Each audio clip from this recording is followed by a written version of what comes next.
السلام عليكم ورحمة الله وبركاته.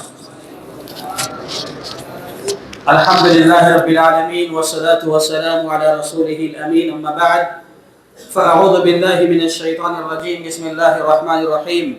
وما أصابكم من مصيبة فبما كسبت أيديكم ويعفو عن كثير.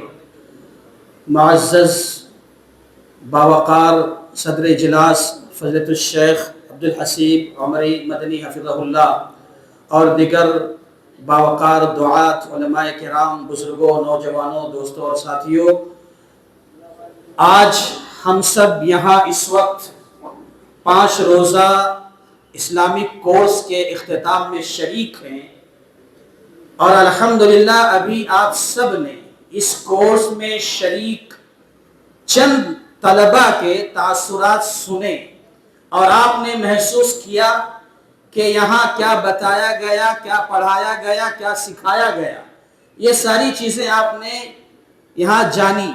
اور یہ اختتامی نشست ہے، یہاں پر علماء کرام، خاص طور پر جو طلبہ یہاں کورس میں شریک رہے ہیں، اب یہاں سے رخصت ہو رہے ہیں، تو کچھ الوداعی نصیحتیں، الوداعی پیغامات دینے کے لیے یہاں پر اس پروگرام کو رکھا گیا ہے۔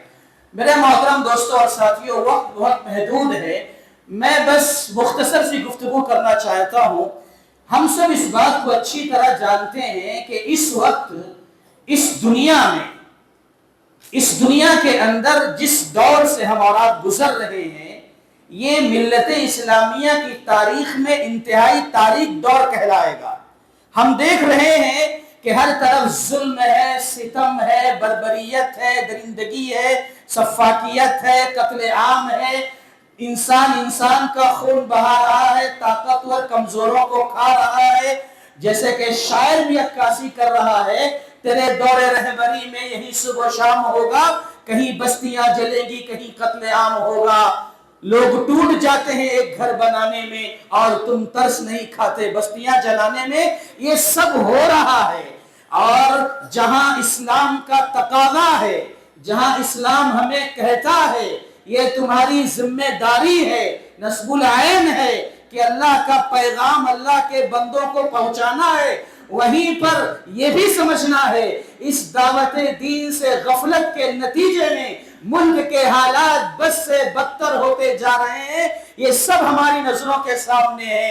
پیارے نبی محمد رسول اللہ صلی اللہ علیہ وسلم نے کہا تھا ایک زمانہ ایسا آئے گا کہ حرج کی کثرت ہوگی۔ صحابہ نے پوچھا تھا وَمَا الْحَرْجِ يَا رسول اللہ، اللہ کے نبی صلی اللہ علیہ وسلم حرج کس چیز کا نام ہے؟ آپ نے کہا القتل القتل، کہ خون ریزی عام ہوگی، قتل عام ہوگا، انسان کا خون بہایا جائے گا۔ یہ سب ہم سب دیکھ رہے ہیں۔ میرے بھائیوں، یہ سب کیوں ہو رہا ہے؟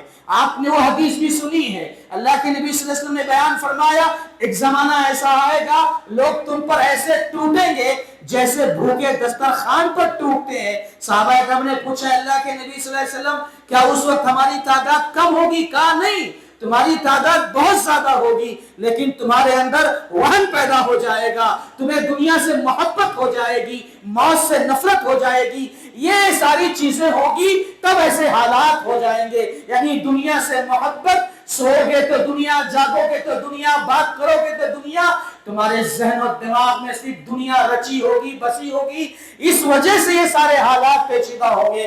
تو میرے بھائیوں، کہنا یہ ہے حالات جو بگڑتے ہیں، مشکل دور سے جب ہم گزرتے ہیں تو اس کے ذمہ دار کہیں نہ کہیں ہم اور آپ ہوتے ہیں۔ وَمَا أَصَابَكُم مِّن مُّصِيبَةٍ فَبِمَا كَسَبَتْ أَيْدِيكُمْ وَيَعْفُو عَن كَثِيرٍ، کہ جو کچھ ہوتا ہے یہ تمہارے اپنے کرتوتوں کا نتیجہ ہے۔ رب تو وہ ہے کہ تم اتنے گناہ کرتے ہو، معافی بھی نہیں مانگتے، اللہ بغیر معافی مانگے یوں ہی معاف کر دیتا ہے، چند گناہوں پہ گرفت کرتا ہے تو حالات ایسے بدل جاتے ہیں۔ تو میرے ساتھیوں، خاص طور پر ہمارے طلبہ، یہ سمجھنا ہے کہ اس دور میں ہم سب کی ذمہ داری کیا ہے۔ ان حالات میں ہماری ذمہ داری مزید بڑھ جاتی ہے، اور اس ملک میں جو کرنے کے کام ہیں، سب سے پہلا تو یہ کہ ہمیں خود دین اسلام پر عمل کرنا ہوگا، دین اسلام کی طرف پلٹ کر آنا ہوگا۔ اللہ کے نبی صلی اللہ علیہ وسلم نے ایک حدیث میں بیان فرمایا حَتَّى تَرْجِعُوا إِلَىٰ دِينِكُمْ، یہ ذلت، یہ رسوائی